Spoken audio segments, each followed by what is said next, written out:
দুবেলা দুমুঠো ভাতও ঠিকমতো জুটত না, ছিল অভাব অনটন। আর তিনি কিনা আজ বাংলাদেশের ইতিহাসে সেরা বোলার হতে চলেছেন।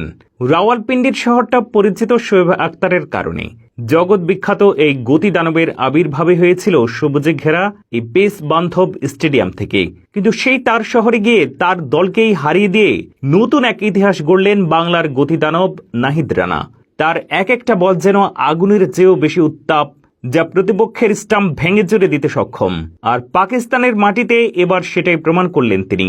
অথচ নাহিদ রানার জীবনের পেছনের গল্পটা শুনলে অবাক হয়ে যাবেন সকলে।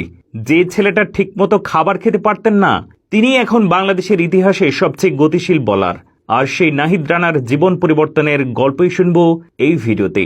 গত কয়েক বছর ধরেই টাইগার পেস ইউনিট ধারাবাহিকভাবে সাফল্য পাচ্ছে। তাসকিন, শরীফুল, মুস্তাফিজরা এখন বিশ্বসেরায় রূপান্তরিত হয়েছেন। আর সেই তালিকায় নতুন সংযোজন নাহিদ রানা। তার জন্ম আমের শহর চাঁপাইনবাবগঞ্জের এক দারিদ্র পরিবারে। ছোট থেকে জীবন সংগ্রামে পড়তে হয় তাকে। দুই ভাইয়ের মধ্যে তিনি ছিলেন ছোট। শৈশব থেকে পরিবারের অনটন কাটিয়ে তার দুচোখে ভর করে শুধুই ক্রিকেটার হওয়ার স্বপ্ন।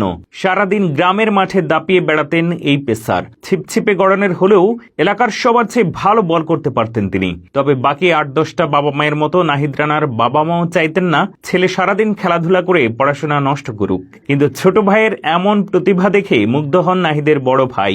তারপর শর্ত দেন, যদি এইচএসসি পরীক্ষায় পাশ করতে পারেন তাহলে ভর্তি করে দিবেন ক্রিকেট একাডেমিতে। এরপর উচ্চ মাধ্যমিক পরীক্ষায় ভালো করার পর কথা রাখেন তার ভাই, ভর্তি করে দেন রাজশাহীর একটি একাডেমিতে। সেখানে ক্রিকেটের বলে হাতে খড়ি তার। শুরু থেকেই নিজের অবিশ্বাস্য গতির ঝড় দেখিয়ে সবাইকে তাক লাগিয়ে দেন তিনি। এরপর সুযোগ পান রাজশাহী জেলা দলে। সেখানে নেটে বোলিং করে নজরে আসেন বিভাগীয় কর্তাদের। মাত্র ১.৫ বছরের ব্যবধানে সুযোগ পান জাতীয় লীগ খেলার। নিজের অভিষেক ম্যাচে বোলিং গতি দেখিয়ে প্রশংসা করান সবার কাছ থেকে, যার সুবাদে ডাক পান ২০২২ অনূর্ধ্ব-১৯ দলের ক্যাম্পে। তবে শেষ মুহূর্তে মূল দলে জায়গা না পেলেও ছিলেন আলোচনায়। একই বছর বিপিএলে খুলনা টাইগার্সের নেট বোলার হিসেবে নাম লেখান তিনি। সেখানে তার বোলিং দেখে ফ্র্যাঞ্চাইজিটির আগ্রহ জাগে তার প্রতি।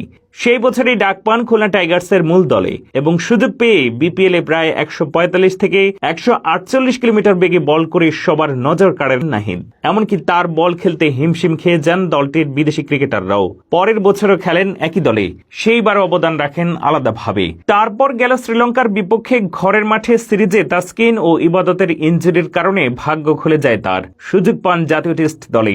আর অভিষেক ম্যাচে ৫ উইকেট নিয়ে বুঝিয়ে দেন নিজের সামর্থ্য।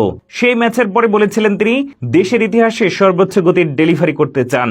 আর ঠিক এক টেস্ট পরে সে রেকর্ড করে বসেন নাহিদ। পাকিস্তানের বিপক্ষে প্রথম টেস্টে ইবাদতের রেকর্ড ভেঙে ১৪৯.৯ কিলোমিটার বেগে একটি বল করেন তিনি। এর পরের ম্যাচে ছেড়ে যান নিজেকে।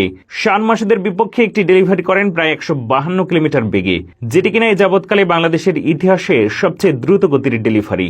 এই ম্যাচে দ্বিতীয় ইনিংসে তিনি একাই শিকার করেন ৪ উইকেট, যার পর থেকে সবার নয়নের মণিতে পরিণত হন এই পেসার।